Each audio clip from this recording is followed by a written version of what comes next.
Bonjour à tous, nouvelle vidéo consacrée aujourd'hui à une carte mère. Alors elle arrive à l'occasion de la fin d'un NDA. Intel décide enfin, diront certains, de démocratiser sa plateforme Coffee Lake avec l'arrivée de nouveaux chipsets. À cette occasion, Gigabit nous a fait parvenir donc cette solution, cette H370 Aorus Gaming 3 Wi-Fi. Ce que je vous propose au niveau de la vidéo, c'est qu'on fasse un petit tour d'horizon de ses principales caractéristiques et qu'on attaque avec un unboxing pour qu'on puisse découvrir ensemble le contenu de cette mystérieuse boîte, puisque je viens de la recevoir au niveau du labo. Et je vous inviterai en fin de vidéo à nous retrouver au niveau du site, ça va être pour un test plus complet. Donc juste avant qu'on attaque, par contre, dernière petite remarque, ça concerne le tarif, j'ai pas le prix exact. Par contre, Gigabit m'a annoncé une fourchette entre 140 et 150 euros. Donc bah écoutez, on attaque tout de suite.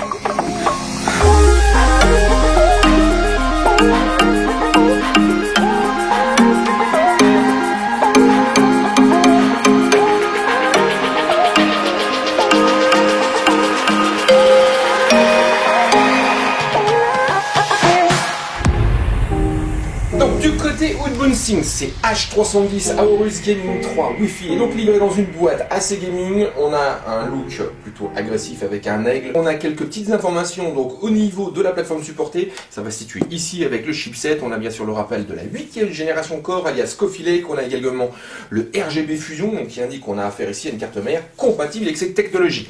Au niveau donc unboxing, on va découvrir à l'intérieur donc en premier cette fameuse. Alors je vais la mettre, donc cette fameuse carte mère qu'on va voir en détail dans un petit moment. Voilà. Ensuite, le reste du bundle est situé sur le fond, donc ça je mets de côté. Donc ici, un petit livret, ça c'est pour pouvoir prendre connaissance de son équipement et également donc des différentes fonctionnalités du BIOS. On retrouve également donc le CD, donc ça c'est tout ce qui va être driver et petites applications. Voilà. Ici on a une petite documentation. Alors à quoi ça correspond? Ah oui, donc ici ça c'est pour le module Wi-Fi qui va venir se connecter donc directement à la carte mère et il faudra utiliser, comme on peut le voir ici, un slot PCI au niveau de son boîtier pour pouvoir loger donc les deux attaches antennes. Donc ça on va voir ça. Au niveau bundle, donc à l'intérieur il y a pas mal de petites choses, pas mal de petits sacs plastiques. Donc ici c'est tout ce qui va être, donc ça va être tout ce qui va être câble SATA pour tout ce qui est stockage. Ensuite on va retrouver ici, ça c'est l'antenne, bien sûr ça c'est pour le petit module Wi-Fi qu'on va avoir ici en complément. Voilà. Ensuite on a ici la petite plaque arrière, ça c'est pour pouvoir la mettre en place au niveau de son boîtier. On a également ici des petites choses, donc ça va correspondre à de la visserie. Et ici on a, alors ça c'est pour pouvoir faciliter la connexion boîtier au niveau de la carte mère.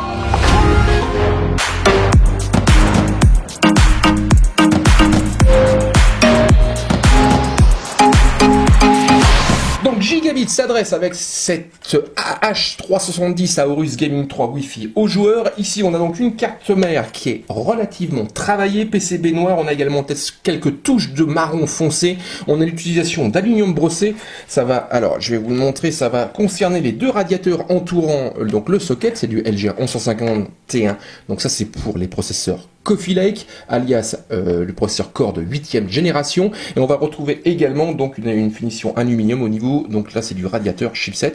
Et on a en plus un petit rétro-éclairage. La carte mère est compatible RGB, on a ici une illumination un petit peu partout et plusieurs antennes. Ça c'est pour pouvoir piloter par exemple des bandes LED au niveau de votre boîtier.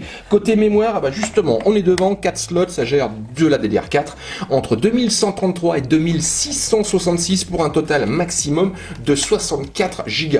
Sachant que les profils XMP sont également pris en charge, ça c'est pour simplifier donc le paramétrage. On va toujours rester à ce niveau-là, donc ça c'est pour s'attaquer donc au port SATA, il y en a 6, c'est pour le stockage. SATA 6 Gigabit, prise en charge des différents modes RAID. Et toujours au niveau du stockage, très bonne nouvelle, ici Gigabit propose donc plusieurs ports M2, il y en a 2, et ils sont tous les deux câblés en PCI Express. Donc ça c'est pour profiter d'une bande passante maximale. Par contre, attention, le premier qui est équipé également donc ici d'un radiateur, ça c'est pour favoriser le refroidissement des différentes puces mémoire, prend en charge le PCI Express en X4, tandis que pour le deuxième on a le droit du SATA ou du PCI Express en X2. Au niveau du réseau, ça va se situer à l'arrière, RJ45, c'est une puce Intel et en plus, on l'a vu tout à l'heure, il faudra installer ce petit module, ça vous permettra de profiter donc du Wi-Fi. Par contre, faites attention, il faudra utiliser ici avec l'écart PCI un slot au niveau de son boîtier.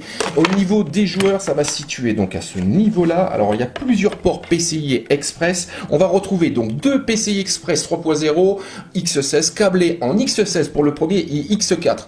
Donc là c'est une information quand même intéressante parce que la carte, bien qu'elle soit SLI et Crossfire, donc prend en charge deux cartes graphiques, on est bien câblé qu'en X4 sur le deuxième. Et ces deux solutions qui en plus profitent donc d'un renfort en métal, ça c'est pour pouvoir prendre en charge des cartes graphiques plutôt longues, s'accompagne de 4 PCI Express que vous avez ici. Hélas, on a le droit, donc c'est du 3.0 en X1. La partie audio qui est ici et en plus sur les lignes un petit liseré qui va se rétro-éclairer, c'est confié.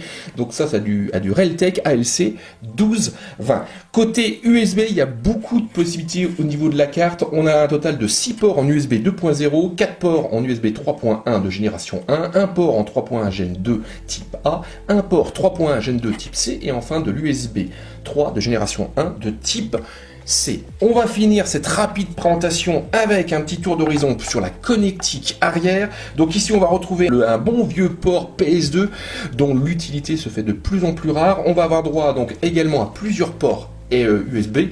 Donc ici on a le droit de l'USB 2.0, donc ça c'est du classique, même 4 ports en USB 2.0. On a également droit, donc si vous utilisez la puce graphique de votre processeur Coffee Lake, donc à du DVI et du HDMI. On a le droit également à de l'USB 3.1 de génération 2 de type C et de type A, donc là ça se situe ici au niveau du coloris rouge, et on a également droit à de l'USB 3.1 de génération 2.